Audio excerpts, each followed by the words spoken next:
नमस्कार दोस्तों, आप सबका स्वागत है इस ऑनलाइन क्लासेज में। और साथियों, आज हम पढ़ने जा रहे हैं बीएड प्रथम वर्ष को लेकर। और बीएड प्रथम वर्ष के अंतर्गत हमारा जो आज का जो शिक्षण विषय है वो है पाठ्यक्रम के परे भाषा। पाठ्यक्रम के परे भाषा। और ये हमारे बीएड की पाठ्यक्रम के प्रथम वर्ष का चतुर्थ प्रश्न पत्र है। और इस प्रश्न पत्र के जो इकाई है द्वितीय, जो कि भाषा विकास को लेकर है, और भाषा विकास को लेकर हम इस इकाई में अध्ययन करेंगे। और आज का जो हमारा प्रकरण है वो प्रकरण है हमारे समक्ष विभिन्न अवस्थाओं में भाषा विकास। विभिन्न अवस्थाओं में भाषा विकास, बालक की विभिन्न जो अवस्थाएं, जो इससे पूर्व की वीडियो व्याख्यान में जो मैंने बताया था साथियों कि भाषा विकास का जो क्रम है वो 4 अवस्थाओं के अंतर्गत आता है। तो सबसे पहली जो अवस्था है इसकी वो है सबसे पहली जो अवस्था इसकी जो भाषा विकास के क्रम की है, भाषा विकास के यूं कहे कि भाषा विकास के अर्जन की है। तो सबसे पहली जो अवस्था है वो प्रारंभिक अवस्था में भाषा विकास की प्रक्रिया। तो ये पहली प्रक्रिया है।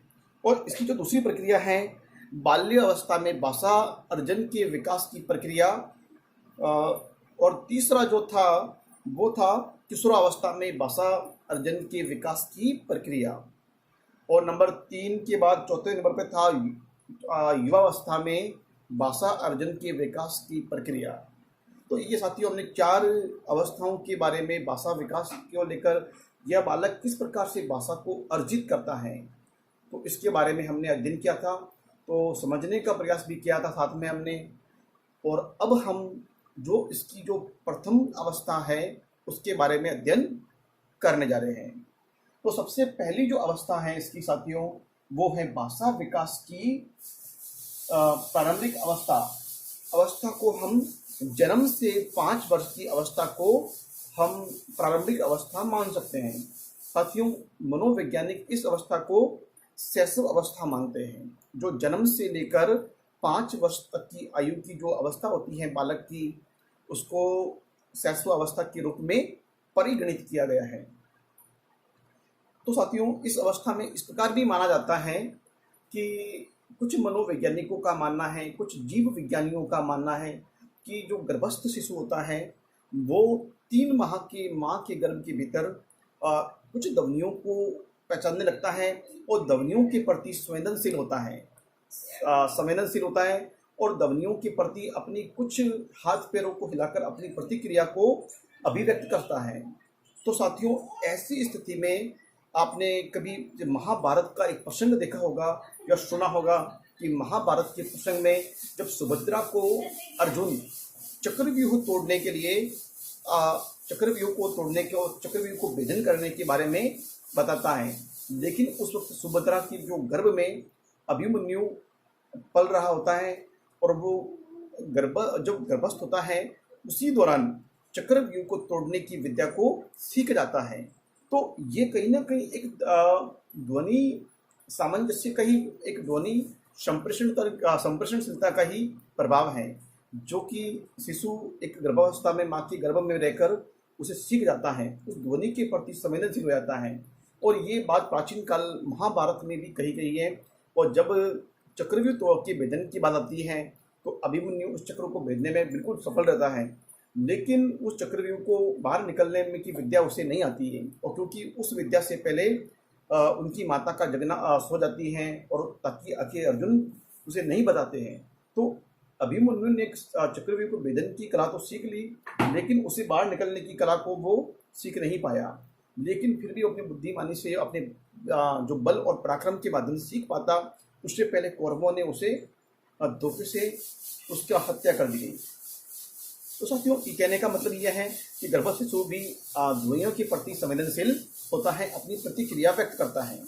तो अब हम अगले बिंदु की ओर बढ़ रहे हैं। जन्म के उपरांत अपने परिजनों के द्वारा उच्चारित ध्वनियों को सुनकर उनको पहचानता है। साथियों, छोटा जो बालक शिशु होता है वो यदि मतलब जन्म के कुछ समय बाद या मतलब जब 2-3 माह बाद या 3 माह बाद वो अपने परिजनों की आवाज़ को पहचानता है और उनकी जो मुख से ध्वनियाँ निश्चित होती हैं, जो ध्वनियाँ निकलती हैं, उन ध्वनियों पे कहीं न कहीं अपने चेहरे के माध्यम से, अपनी हँसी मज़ाक के माध्यम से या अपनी प्रतिक्रिया व्यक्त करता है। और प्रतिक्रिया के माध्यम से पता चलता है कि बालक खुश हैं या अपने माता-पिता को पहचानता भी है। जैसे जैसे बड़ा होता जाता है, वो उन ध्वनि संकेतों के माध्यम से अपने घरवालों की पहचान करना सीख जाता है। और ये लिखा आगे, वह संकेतों के द्वारा अपने मनोभावों तथा इच्छाओं को अभिव्यक्त करता है। साथियों, बिल्कुल सत्य बात है कि जो छोटा शिशु होता है वो ध्वनि संकेतों के माध्यम से अपने मनोभावों एवं इच्छाओं की अभिव्यक्ति करता है। जैसे छोटे जो बालक हैं, जो 6 माह का है, 7 माह का है, तो वो बालक को यदि घरवाले उसको बुलाएंगे तो वो एकदम उसका नाम पुकारेंगे तो वो उनकी तरफ देखेगा। तो कहीं ना कहीं वो एक संकेतात्मक रूप से बोल नहीं पाता वो, या फिर 1-2 टूटे शब्दों को बोलता भी है।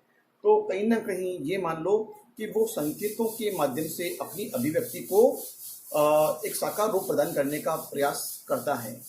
जब उसका नाम पुकारा जाएगा, जब बालक की माता उसे बुलाएगी या उसे उसके पिता बुलाएंगे या घर वाले उसके बड़े भाई बहन, छोटे भाई बहन या जो भी उसके परिजन हैं वो बुलाएंगे उसे, तो वो पहचानता है और उनकी तरफ वो उनको देखकर खुश होता है, अपने हाथ पैरों को हिलाता है, तो अपनी प्रतिक्रिया संकेतों के माध्यम से व्यक्त करता है। लेकिन इस दौरान उस बाहर का व्यक्ति जो उसकी पहचान में नहीं है, जो उसको पहचानता नहीं है, उनके पास उसको बालक को यदि वो लेने की कोशिश करता है तो उनकी तरफ से मुख मोड़ लेता है या फिर अपना रोने की अभिक्रिया व्यक्त करता है। कहने का मतलब वो उनसे अपने आप को असुरक्षित महसूस करता है।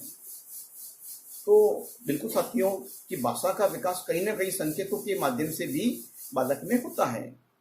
अगला जो बिंदु इस बात को लेकर हमें बताता है कि इस अवस्था में वे आधे अधूरे शब्दों को बोलकर अपनी बात कहता है। साथियों, बिल्कुल सत्य है कि बालक जब 7-8 महीने का हो जाता है या फिर 1 वर्ष का हो जाता है तो वो अपने ध्वनि संकेतों के माध्यम से या फिर अपने शब्दों को एक आधे अधूरे या क्यों कहे कि मतलब पूरी बात को कह नहीं पाता, कुछ शब्दों को वो अपनी जो तुतलाने वाली भाषा में कहता है या कुछ शब्दों को आधे अधूरे ढंग से कहने का प्रयास करता है। हालांकि वो वहाँ पर कठोर वर्णों को नहीं बोल पाता है, लेकिन जैसे जैसे वो प्रयास करता है तो कठोर वर्णों को बोलने का और उनके उच्चारण को भी वो समझ जाता है। अब अगला जो बिंदु है, इस प्रकार शनि स्नेह वह 5 वर्ष की आयु तक पहुंचता पहुंचता सरल शब्दों एवं वाक्य योजना द्वारा अपनी बात कहने लगता है और दूसरों की बातों को सुनने एवं समझने लग जाता है। साथियों, जब वो 1 वर्ष का बालक धीरे धीरे शनि है वह बड़ा होता है और वो मतलब किसी अपनी बात को एक सरल तरीके में, एक प्रभातमय तरीके से अपनी बात को अभिव्यक्त करने लग जाता है और वो मतलब इस प्रकार से बात करता है कि उसकी बात को अगला व्यक्ति जो सुनने वाला है वो भली भांति सुन सकता है, समझ सकता है और उसके द्वारा किसी चीज़ की मांग की जाती है, कोई चीज़ उसको चाहिए तो अपनी बात को एक सरल प्रभाव में वो अपनी बात को कह सकता है और अगला व्यक्ति ने उसे क्या कहा है या क्या पूछा जा रहा है अगले व्यक्ति के द्वारा, उसकी बात को वो सुन सकता है, भली भांति समझ सकता है और उस पर अपनी अभिक्रिया व्यक्त कर सकता है।